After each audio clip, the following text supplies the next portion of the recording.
जुल्म मत करो, बद्दुआ मत लो किसी की।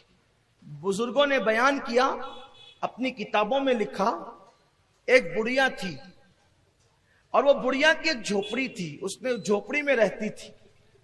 आजकल हम देख रहे हैं अपने मालेगांव शहर में भी मालदार लोग गरीबों को दबाते हैं, ताकतवर लोग गरीबों को दबाते हैं, बिलखुसूस थोड़े से जिनको अल्लाह ताकत और कुव्वत देता है कमजोरों को दबाते हैं।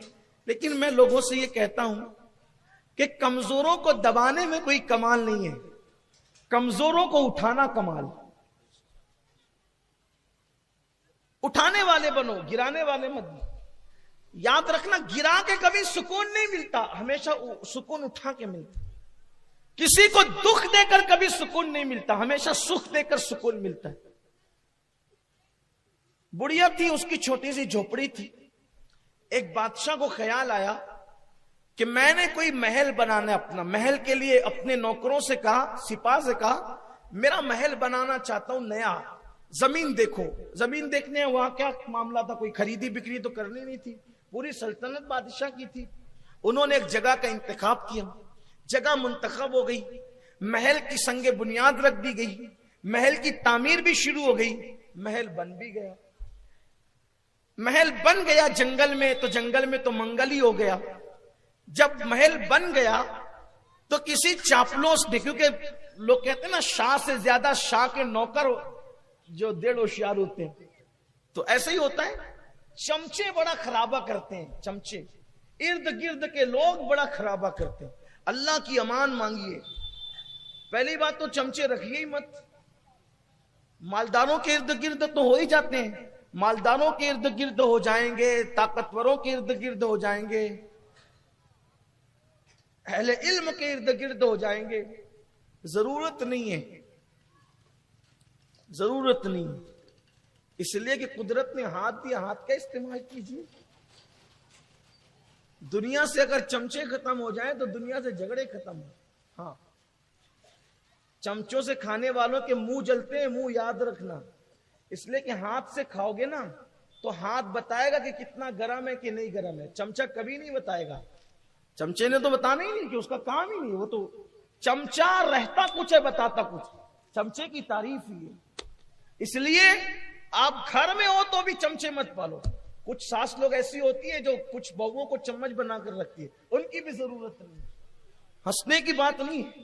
कुछ लीडरान ऐसे होते हैं जो लोगों को चमचे बना के रखते हैं, कुछ अहले इल्म ऐसे होते हैं जो कुछ लोगों को चमचे बना के रखते हैं। इनकी जरूरत नहीं है, समाज को जरूरत नहीं। चमचा कभी नहीं बताएगा कि खाना गर्म है, आप मुंह में डालेंगे तो आपका मुंह जल ही जाना है। हाथ बताएगा। अब हाथ क्यों बताएगा? क्योंकि हाथ आपके जिस्म का एक हिस्सा है और उसको आपसे हमदर्दी है। चमचे को आपसे क्या हमदर्दी है? ना वो आपके जिस्म का हिस्सा है, ना वो आपके वजूद का हिस्सा है। वो तो बना किसी और फैक्ट्री में, आप बने कहीं और है। बहरहाल अब मैं चमचे पर ही बात करूं तो भी कुछ चमचों को भी बुरा लगेगा ना, तो छोड़ दीजिए, बात तवील ना हो। तो बादशाह के किसी चमचे ने कहा, बादशाह आपका महल तो बड़ा खूबसूरत है, लेकिन ये बाजू में ये बुढ़िया की झोपड़ी जरा अच्छी नहीं लगती, ये झोपड़ी अच्छी नहीं लगती। बादशाह ने कहा कोई बात नहीं। अब बादशाह के लिए क्या था झोपड़ी हटाना। बादशाह जो ठहरा, बादशाह ने कहा बुढ़िया को बुलाओ। बुढ़िया को बुलाया। कभी ये झोपड़ी की जो तुम्हारी जगह छोटी सी झोपड़ी है, इसको खाली कर दो, इसकी जगह जहां तुम चाहोगे हम तुम्हें जमीन दे देंगे, वहां झोपड़ी बना लेना। यहां मखमल में टाट का पेवन लग रही है आपकी झोपड़ी, हटाओ यहां से। बुढ़िया ने कहा बादशाह मेरी जिंदगी के जवानी से लेकर अब तक का वक्त मैंने गुजार दिया इस झोपड़ी में, मेरा दिल लगा है, मैं बूढ़ी हो गई हूं, बहुत दिन में जी नहीं सकती, मैं बहुत दिन नहीं रहूंगी, थोड़े दिन बर्दाश्त कर लो। अब मैंने खरीदा ही जगह, मैंने किसी जगह पे कब्जा नहीं किया है, मेरा हक है इस जमीन पे, इसलिए थोड़ा बर्दाश्त कर लीजिए, मैं मर जाऊंगी फिर सब आप ही का होगा, मैं ये जगह छोड़ के नहीं जाऊंगा। बादशाह ने कहा कोई बात नहीं, चलो जाओ ठीक है। अब वो तो चली गई। उसके चमचों ने फिर वर्गलाया कि ये अच्छी नहीं लगती, ये काम करो, ये बुढ़िया कर क्या लेगी।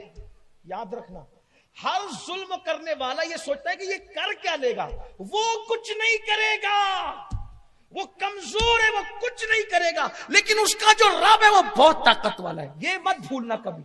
जुल्म करने वालों को ये कभी मत नहीं भूलना चाहिए कि इंसान कमजोर है, मगर उसका रब, उसका खुदा बहुत ताकत वाला है, वो बहुत कुव्वत वाला है, वो बहुत गैरत वाला है। बुढ़िया के मुतालिक चमचों ने कहा वो कर क्या लेगी? बादशाह बेकाय में कहा तोड़ो उसकी झोपड़ी। उसकी झोपड़ी तोड़ दी। बुढ़िया भीख मांगने गई थी, जब वापस आई तो देखा कि झोपड़ी नहीं है। सोचा कि मैं कहीं गलत, बूढ़ी थी, गलत जगह तो नहीं आ गई, लेकिन फिर कहा कि अरे इसी के महल के साए में तो मेरी झोपड़ी थी। तोड़ दी इन लोगों ने। खुदा का करना, झोपड़ी का टूटना था कि बरसात शुरू हो गई। बरसात हुई, ऐसी ठिठरी वो बुढ़िया, और रात पूरी उसने सर्दी, कड़ाके की सर्दी में गुजारी।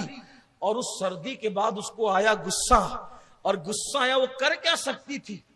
दिल से फरियाद निकली, आसमान की तरफ निगाह उठी, मौला मैं यहां से गई थी, तू कहां था? उसके मजलूम के, अल्लाह के रसूल अलैहिस्सलाम फरमाते हैं मजलूम की दुआ और अल्लाह रब्बुल इज्जत के इजाबत में कोई पर्दा नहीं होता। इधर मजलूम के मुंह से दुआ और बद्दुआ निकलती है और उधर इजाबत इलाही से टकरा जाती है। अल्लाह अकबर। क्या हुआ? क्या हुआ? कि मैं नहीं थी, तू तो था, और मैं कमजोर हूं, मगर तू कमजोर नहीं है। मैं किसी इंसान से नहीं, बल्कि मैं तुझसे इंसाफ चाहती हूं। बस इतना कहना था, तुझसे इंसाफ चाहती हूं। एक जलजला आया और बादशाह समेत पूरा महल जमीन के अंदर धंस